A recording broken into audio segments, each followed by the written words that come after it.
Hi there, Taurus. Welcome to your November 2023 Astro Update. It's Rena here.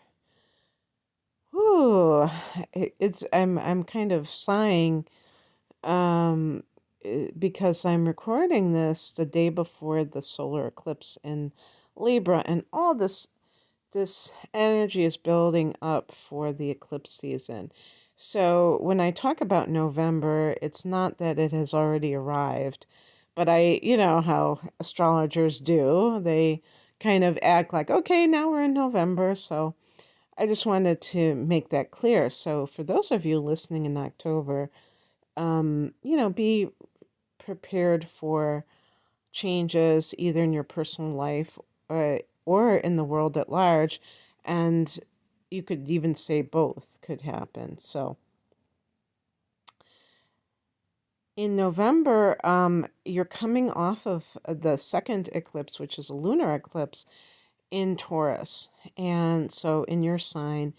And this is the last eclipse from that cycle with Scorpio that has been doing its thing for the past 18 months. And so now in November, the sun is still in Scorpio. Well, it just went in there in late October. And so you have these transits that are in your opposite sign. So that means the opposite house, which is the seventh house of committed partnerships. So your relationship, in one way or the other, you may see some kind of triggers to that. But triggers can be good. We usually think of the word trigger as like getting all emotional. That's not what I mean. I mean just things happening. The sun is there, which is very nice. The sun is very positive. In the seventh house, it can be that you're really supporting your partner in what they are doing. You're proud of them. On the 4th, Saturn turns direct at 0 degrees of Pisces, which is a friendly angle to Taurus individuals. I have Taurus rising, so this is the 11th house of hopes and wishes and, all kinds of, people that you are dealing with socially, like friends, groups that you belong to. And so Saturn in this house can be like a pairing effect.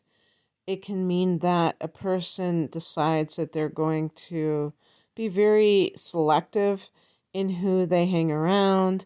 If they belong to groups, they're going to make sure that those groups are something that is going to improve their life in some way. They're getting very serious about this area, which is a social area. Also, the 11th house is the house of gains. I think Saturn here can actually be quite good. Sometimes Saturn can have a restrictive effect, but I feel that because this is about, you have Neptune here as well, has been hanging out here for years. And so Neptune can be kind of confused and delusional, but also very idealistic.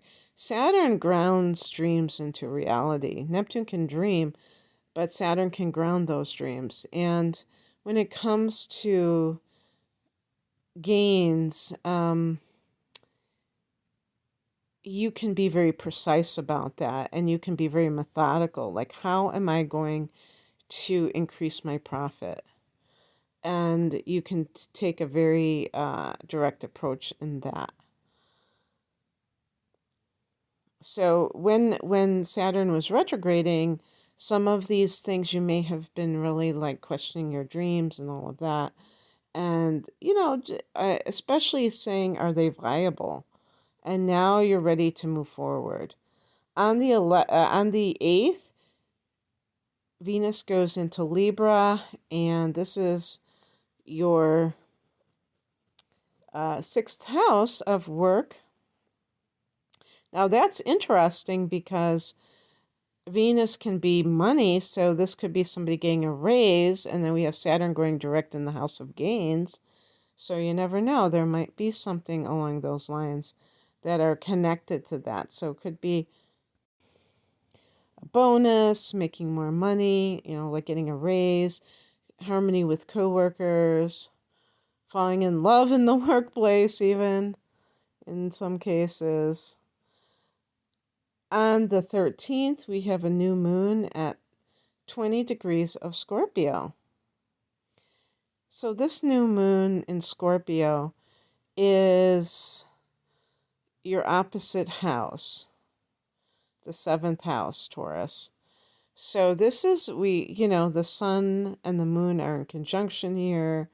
So this can be very good for love relationships. And yeah, so I think that, obviously there might be some people that are even getting divorced. And this is the final, this is you going off on your own. And this is a new, phase of your relationship with that ex where now you are exes. So, but that's not bad because if you're not getting along, not being with that person is a good thing. But what I'm saying is I do feel that there might be some of you that are very happy at whatever is going on in the relationship status. On the 22nd, the sun goes into Sag, and then 2 days later, Mars goes into Sagittarius, and this is the 8th house for Taurus people.